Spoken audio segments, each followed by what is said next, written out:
What is a lone wolf personality? No, it doesn't mean you wolf out whenever there's a full moon. Instead, it refers to people who enjoy time alone, don't mix well with crowds, and value quality over quantity regarding relationships, similar to introverts. You may picture lone wolves as no different than that big bad wolf that eats up Red Riding Hood and her granny, but just because someone doesn't talk much or meld into the crowd doesn't make them antisocial or unapproachable. Lone wolves can easily be brushed off as introverted outsiders, but that's just a tiny part of the story. Here are 5 signs you're a lone wolf and not just an introvert. You prefer independent solitude. Many people assume loneliness and solitude are the same, but solitude is a choice, whereas loneliness is a feeling that can persist even when other people are present. As the term implies, lone wolves tend to isolate themselves or build small social circles. And as a result, many assume lone wolves are innately lonely. However, Jonathan Cheek says, some people, such as lone wolves, simply have a low need for affiliation. Like introverts, lone wolves do not need many friends to feel validated. Nor should you. You don't need a whole wolf pack to be happy, but having quality friends never hurts. You're introspective and aware. Like introverts, lone wolves are prone to introspection and self-reflection. They often use deep thinking to analyze their own thoughts, actions, and emotions, allowing them to have better control of themselves. They want to be keenly aware of who they are and don't just look at the good. They look at the bad as well and actively try to improve themselves. They want to know their strengths and weaknesses and use them to their advantage in school and the workplace.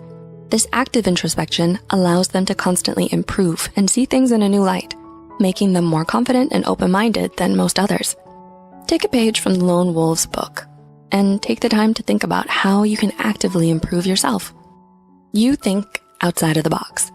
Commonly known as lone wolves, actress and activist Emma Watson and filmmaker Steven Spielberg are recognized as incredibly creative thinkers, capable of thinking outside the box and coming up with new, innovative ideas.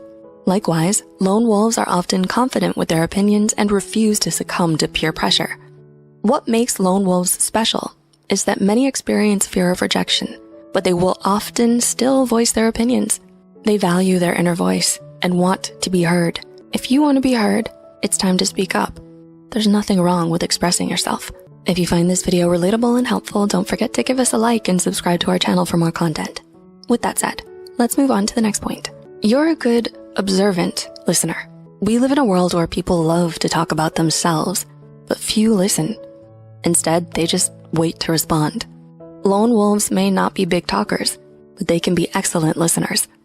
As said, they are often open-minded and take time to listen and reflect on what others say. They take the time to listen, observe, reflect, and respond. And in doing so, they can provide some of the best advice.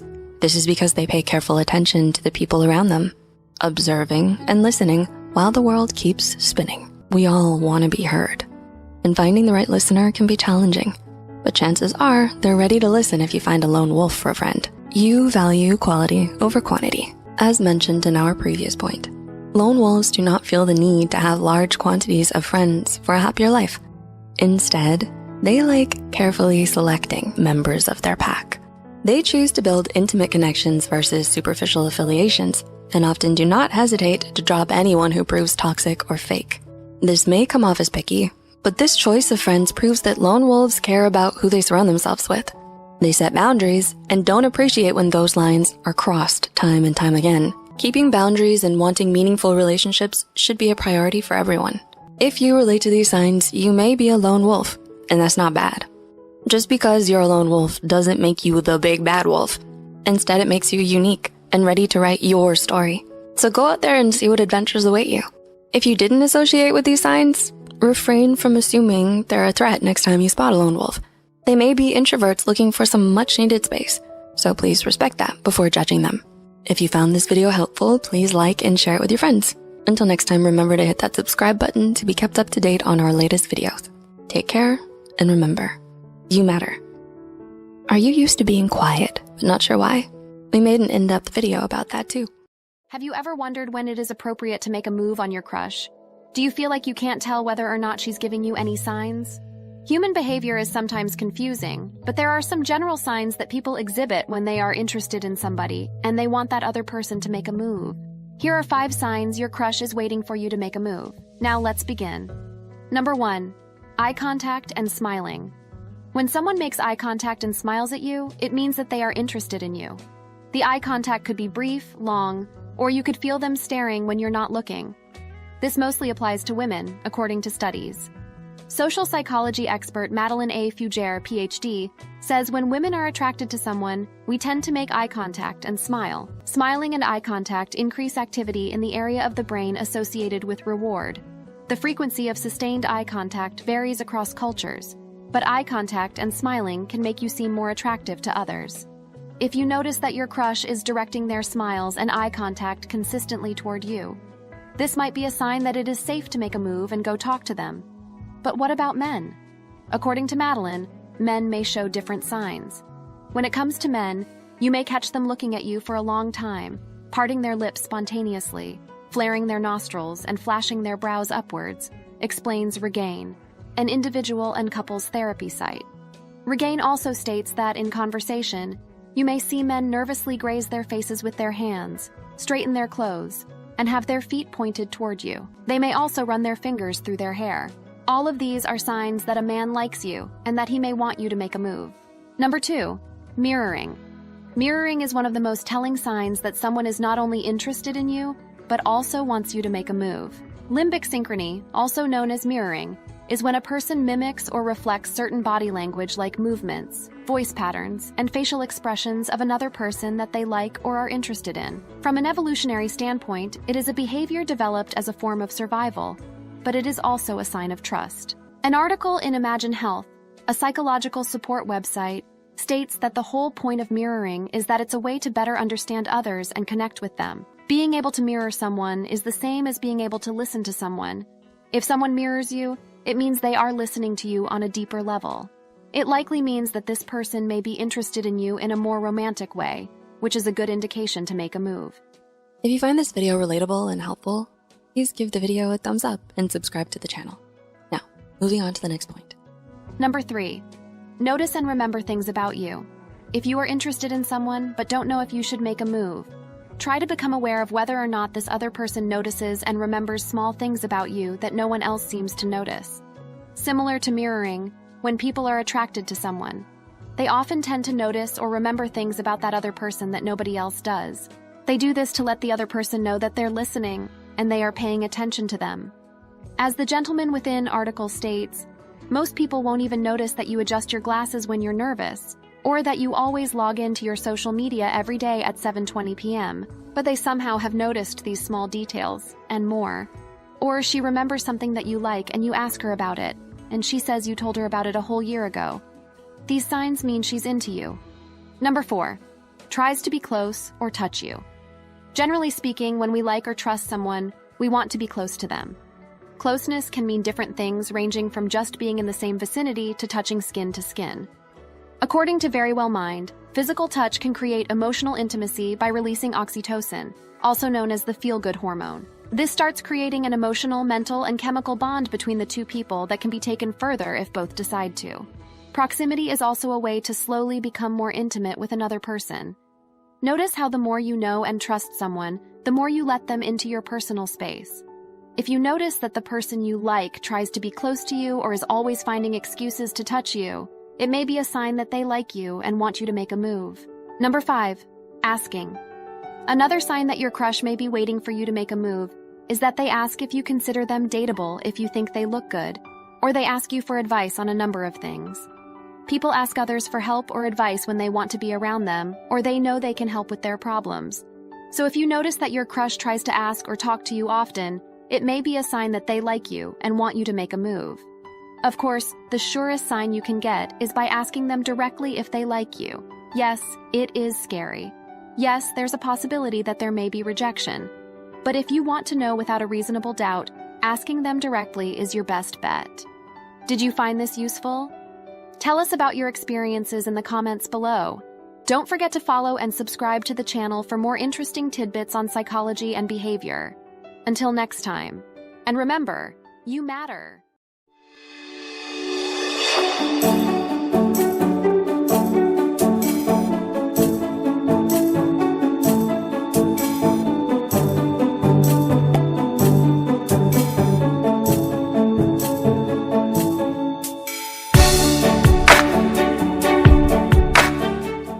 Do you feel overly anxious, depressed, or just unhappy overall in the presence of your parents?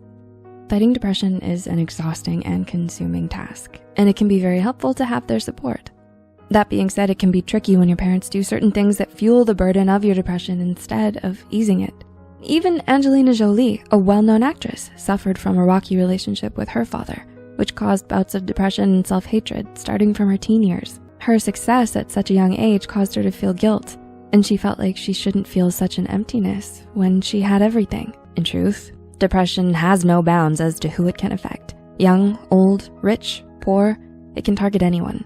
Unfortunately, many teens have been isolated in their homes with their parents due to the nature of the past 2 years, and for many, it has only worked to fuel their depression and make them more susceptible to it. Many parents have trouble understanding the overall concept of depression, so when they're directly confronted with it, they might only make it worse.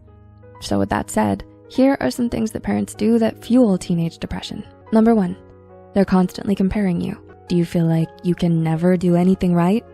They might always find some fault in what you do and compare you to a friend or a family member, asking you why you can't be more like them. It seems like everything you do is compared to another, like nothing is entirely your own. This can leave you with a feeling of failure and confusion as to why you aren't good enough. You also might personally start to compare yourself. While every teen at some point compares themselves to their peers, it's really damaging when it's amplified by your parents. As a teenager, in these years of critical growth and change, it's important that you stay true to yourself and that you are your own person. When those you trust the most begin to compare you, the lines can easily become blurred and you can lose sight of who you are. You start questioning your overall personality and worth, which can cause unhappiness and low self-esteem, potentially spiraling into depression. Number 2, they shut down moments of vulnerability. Being truthful and emotional with your parents can be scary, and it takes a lot of courage to do. Do you find that when you do finally open up to your parents, they find ways to completely dismiss the fact that you're struggling? That they think your depression is just some passing phase in your teenage years, so they don't take it seriously? They might say things like, "Why are you so sad? You've got a good life." Or maybe, "If you weren't on your phone so much, you wouldn't be so depressed." They find excuses and tiptoe around the issue at hand and just don't understand how you are actually feeling.